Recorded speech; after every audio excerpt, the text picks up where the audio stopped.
নমস্কার বন্ধুরা, জয়ার পাকশালাতে সবাইকে স্বাগত। শুভ রথযাত্রা। পুরীর জগন্নাথ মন্দিরের নিত্য 56 ভোগের অন্যতম কণিকা বা সুগন্ধি ভাত করে আমি দেখাবো।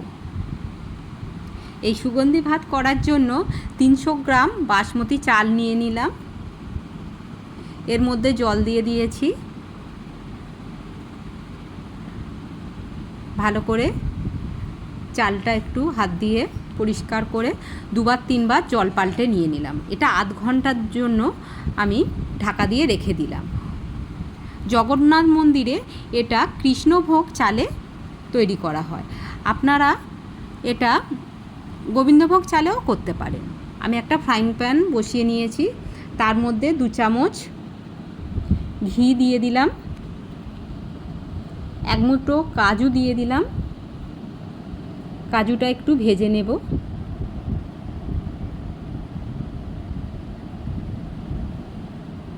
ফ্লেমটা মিডিয়ামে রাখতে হবে।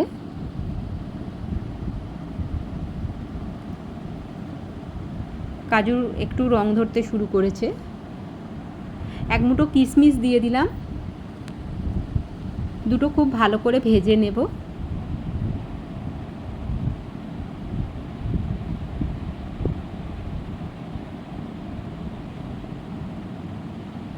মিনিট 2 ধরে এই কাজু কিশমিশটা আমি ভেজে নিলাম।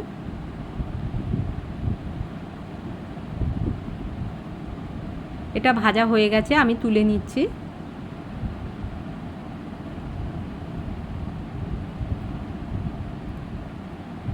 এর মধ্যে বেশ অনেকটাই ঘি আছে, আমি আরও 1 চামচ ঘি দিয়ে দিলাম।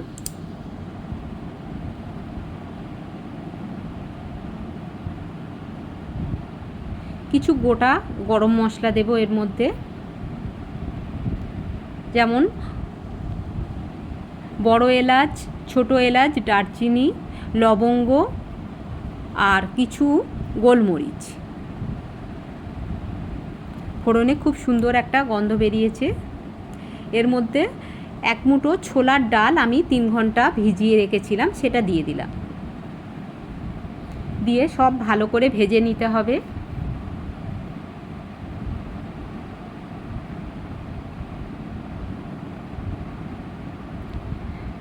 যে চালটা ভিজিয়ে রেখেছিলাম সেটা আমি জল ঝাড়াতে কিছুক্ষণ আগে দিয়ে দিয়েছিলাম, সেই চালটা দিয়ে দিলাম।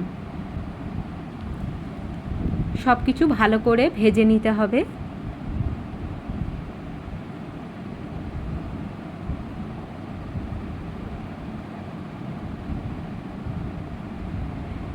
এটা মিনিট 3-4 ধরে ভালো করে এটা ভেজে নিয়ে নেব।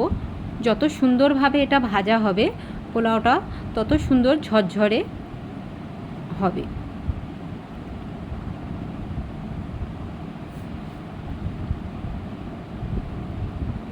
ঘিয়েতে চাল ডালের খুব সুন্দর একটা গন্ধ বেরোচ্ছে। ভাজা হয়ে গেছে। আমি এর মধ্যে 300 গ্রাম চালের জন্য 600 জল দিয়ে দিলাম। খুব ভালো করে ঘেটে নিয়ে নিলাম। ঢাকনা দিয়ে আমি মিনিট 4 হতে দেব হাই ফ্লেমে। ঢাকনাটা খুলে নিয়েছি। দারচিনি, বেশ কিছুটা দারচিনি আমি বেটে রেখেছিলাম, সেইটা দিয়ে দিলাম।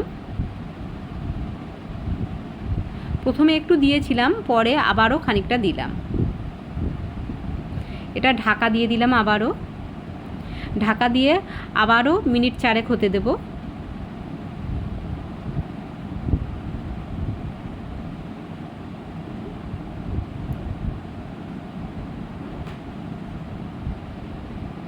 রেসিপিটি ভালো লাগলে লাইক, শেয়ার, কমেন্ট এবং সাবস্ক্রাইব করতে ভুলবেন না।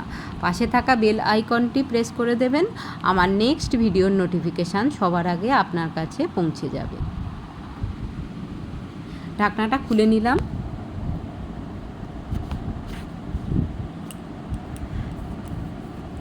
বেশ কিছুটা গুড়, আমি এখানে 100 গ্রামের একটু কম গুড় দিয়েছি, আর কাজু কিশমিশ যেটা ভেজে রেখেছিলাম সেটা দিয়ে আবারও ঢাকা দিয়ে দিলাম। ঢাকনাটা খুলে নিলাম। গুড়টা অনেকটাই মেল্ট হয়ে এসছে, এখনও কিছুটা গোটা গোটা আছে। এর মধ্যে 1 চামচ নুন দিয়ে দিলাম। সব খুব ভালো করে ঘেঁটে নিয়ে নিচ্ছি।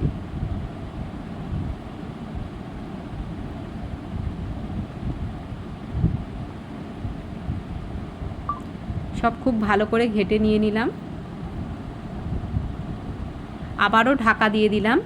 একদম লো ফ্লেমে এটা আমি মিনিট 4 হতে দিলাম। হয়ে গেছে, ঢাকনাটা খুলে নিয়েছি। গুড়টা প্রায় মেল্ট হয়েই এসেছে। চাল ডাল সব খুব ভালো করে সিদ্ধ হয়ে গেছে, হালকা একটু জল জল ভাব আছে। একদম সিম আছে। আবারও মিনিট 3 এটা ঢাকা দিয়ে হতে দিলাম। ঢাকনাটা খুলে নিলাম।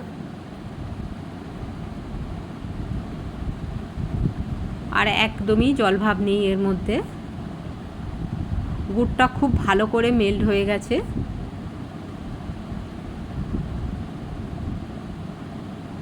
সব খুব ভালো করে ঘেঁটে দিয়ে দিচ্ছি।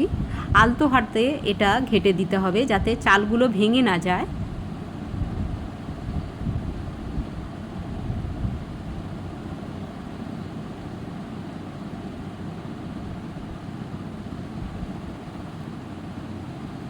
ঢাকা দিয়ে মিনিট 2 আমি হতে দিলাম।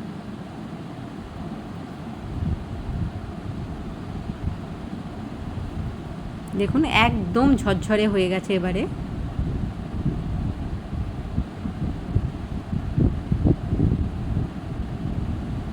কত সুন্দর ঝরঝরে হয়ে গেছে।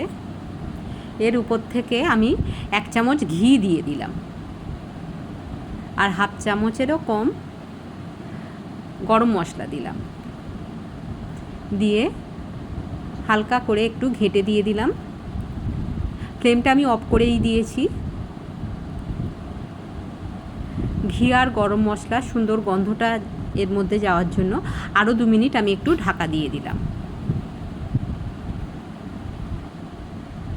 হয়ে গেছে এটা। দারুণ সুন্দর একটা স্মেল বেরোচ্ছে। আমি একটা প্লেটের মধ্যে সার্ভ করে নিয়েছি।